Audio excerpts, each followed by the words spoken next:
again, I'm someone that just hates disappointing people. Like I don't want to Hmm. disappoint my audience. I don't want to Right. disappoint the brand.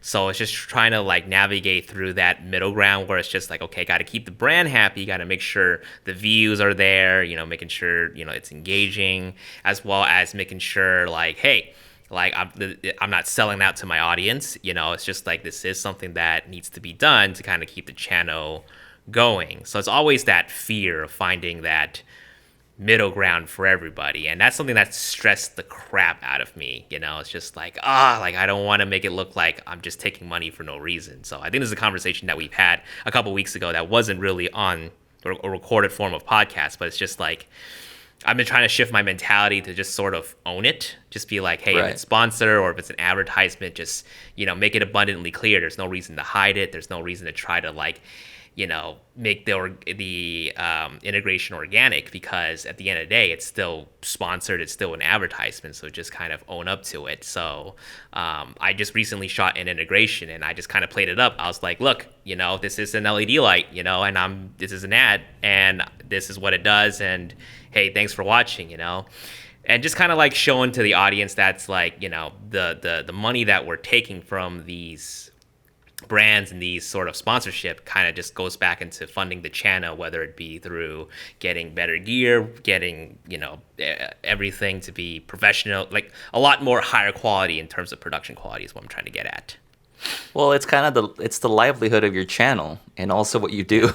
So I mean, I think it's also good that most people are pretty.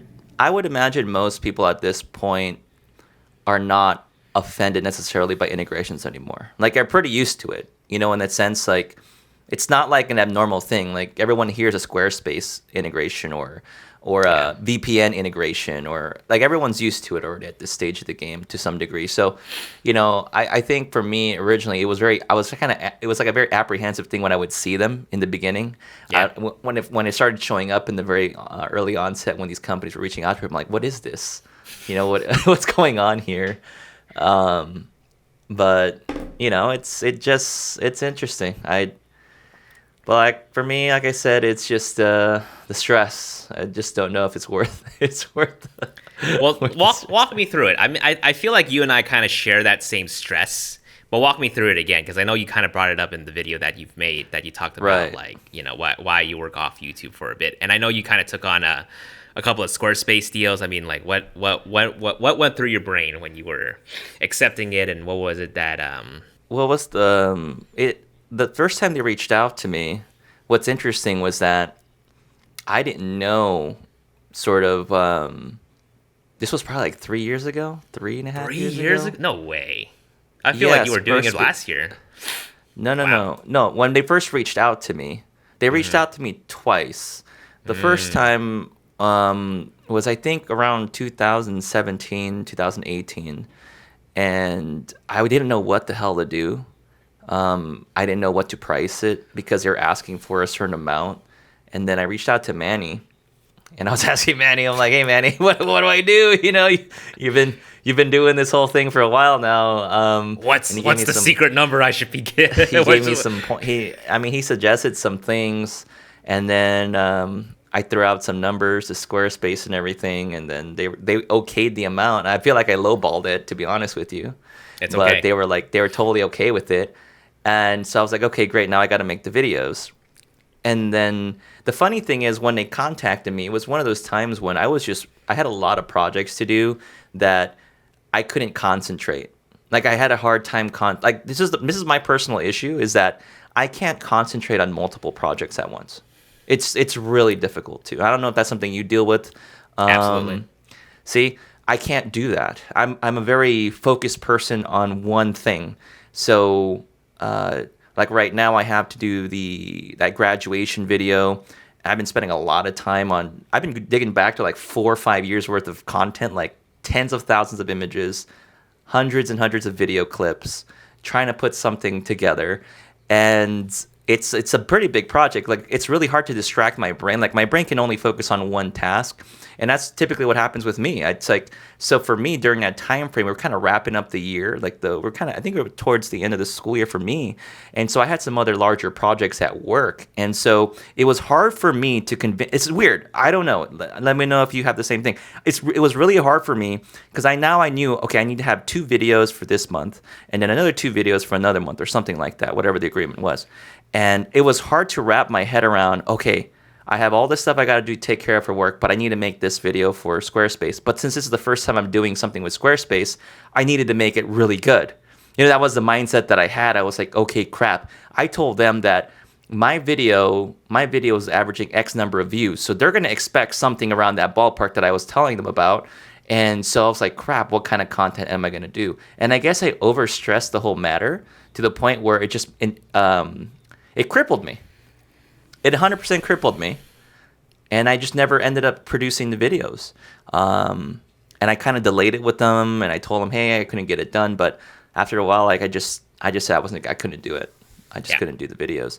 Yeah. So it became a crippling issue. Not that I knew that I couldn't do it. It was more that I was overthinking things a little too much.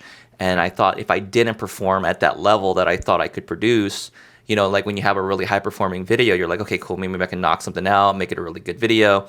And then in your head, you're like, you're always second guessing everything, thinking that it's not going to work out. It's not going to do as well as you want it to do.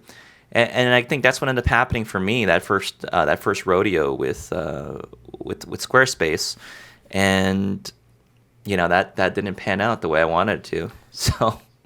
But you did do one integration with Squarespace, right? From what I recall. did only one integration. That was the second rodeo. So the second time they contacted me in 2019, I did that with the Canon 80D video, which did all right. But I still needed to do one more.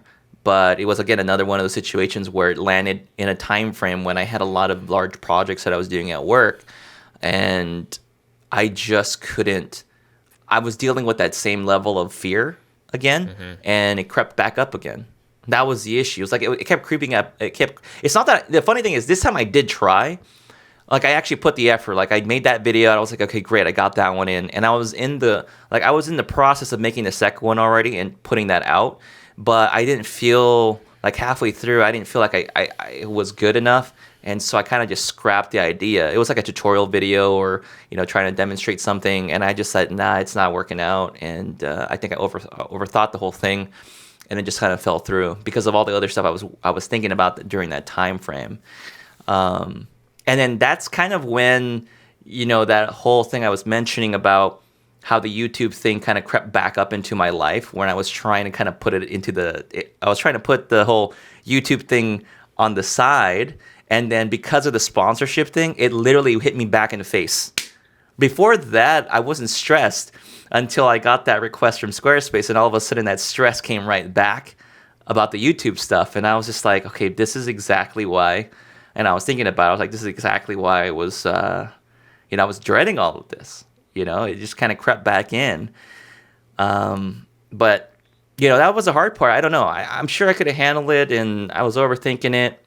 But, that's kind of what ended up happening. I didn't make the last video, and it just kind of got upset. I didn't stay in communication with them, and just broke it off. So I guess just because, like, I don't have, like, a full-time job. Like aside from the whole YouTube thing. So like you said, it's kind of like my livelihood, and I 100% agree with everything you said, because I'm always feeling the same way. It's just like, I also have the two, sort of the Squarespace integration. Right. I also have like other integrations as well. Right. So I'm at every month I'm locked into 4 videos. So it's just like 4 videos this month, 4 video next month, and the following month another 4 videos. And if we do take on like another sort of like brand deal or another sponsorship, that could rack up to like 5 or 6, and it is stressful. Right. It's incredibly stressful. Like, again, I feel like you and I kind of agree that we want to do the best that we could for the brands that we're working with, because we want to make them happy, and we also want to make sure that it's a great video and it needs to be hit out of the park.